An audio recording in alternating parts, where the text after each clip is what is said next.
Salut! Filmulețul ăsta vreau să vă vorbesc despre ce am constatat ieri când m-am dus la cumpărături. Eu ies cam o dată la 8-9 zile, 10, o dată pe săptămână în principiu. Ultima oară am fost săptămâna trecută, marți, și am mai ieșit joi acum, la cumpărături. Da? Ieri când am ieșit, de fapt mă sună soția dimineață și zice că ea se duce la serviciu, că asta e, n-avem ce face. Și îmi zice, băi, e pe DN1, în drum spre București, bă, ca într-o zi normală de muncă. Adică mașini la greu.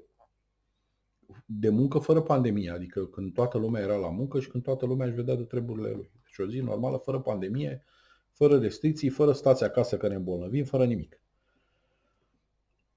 Ok, zic, bă, o fi fost ceva. Mă duc și eu, plec pe la, nu mai știu câte era, 10, cred că am ajuns acolo, pe la 9 și jumătate am plecat. Băi, pe DN, lume, mașini și dintr-o parte și din alta și se duceau în București, veneau din București, n-avea.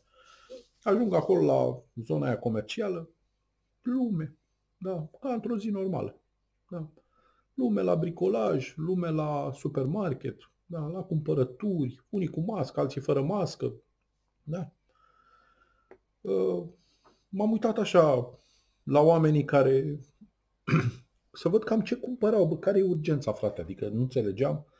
Bă, înțeleg, te duci la supermarket și ți-ai de mâncare. Pâine, apă, sarmale, legume, că nu ai ce să mănânci. Carne, dacă s-a terminat ce aveai de săptămâna trecută. Bă, dar la bricolaj nu înțeleg, frate, care e urgența. Adică, și mă uitam cu ce ieșeau oamenii ăia de acolo. Gărdulețe de alea de lemn ornamentale să le pui în jurul grădinii. Pământ de flori. Furtune. Bă, frate, care e urgența? Că nu înțeleg. Adică, sau nu știu dacă nu înțeleg eu sau s-ar putea să fiu eu tâmpit, dar bă, ce e urgent în a-ți cumpăra gărdulețe de lemn ornamentale să ți le pui în jurul grădinii? Nu înțeleg, adică nu mai poți să stai o lună fără să-ți cumperi gărdulețul la ornamental să ți-l pui în jurul grădinii? Pe tot traseul ăsta care are vreo 15 cu 10, cred că vreo 25 de kilometri, de la mine de acasă până la supermarket, eu am fost la bricolaj pentru că trebuia să iau nisip de pisici. De asta și mă duc la un centru de ăsta comercial, pentru că pe aici, pe la mine, prin zonă, nu există magazine de astea unde să iau. Magazine de mâncare există, dar magazine de unde să iau nisip de pisici și mâncare de pisici nu găsesc decât la centru comercial, care e cel mai apropiat. Da? Bă, pe tot traseul ăsta de 25 de km dus, 25 de km întors, bă, niciun polițist. Bă, niciunul să vină să te întrebe, bă, tu, nene, tu de ce ai plecat? Ce urgență ai? Care-i declarația? Ia, arată-mi și mie declarația aia să văd ce urgență ai. Adică trebuia neapărat să ieși din casă să-ți cumperi gărduleț pentru flori, că nu mai puteai să spui că nu stăteau florile și gărdulețul la ornamental, nu mai stăteau florile acolo, că n-aveai gărduleț, nu? Asta e urgența?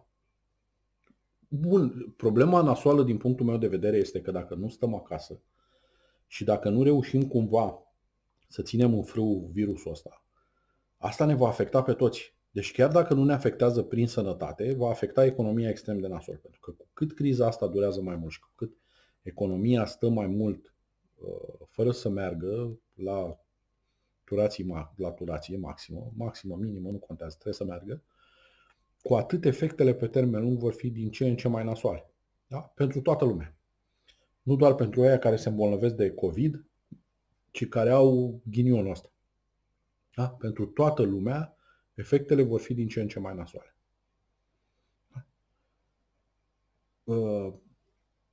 Asta se întâmplă și datorită faptului că nu sunt controlați oamenii, pentru că dacă era un echipaj de poliție la intrarea în centrul ăla comercial acolo, în zona aia comercială, bă, nene, tu ce cauți aici? Păi am venit să-mi iau gărduleț ornamental. Bă, du-te, mă, nene, acasă.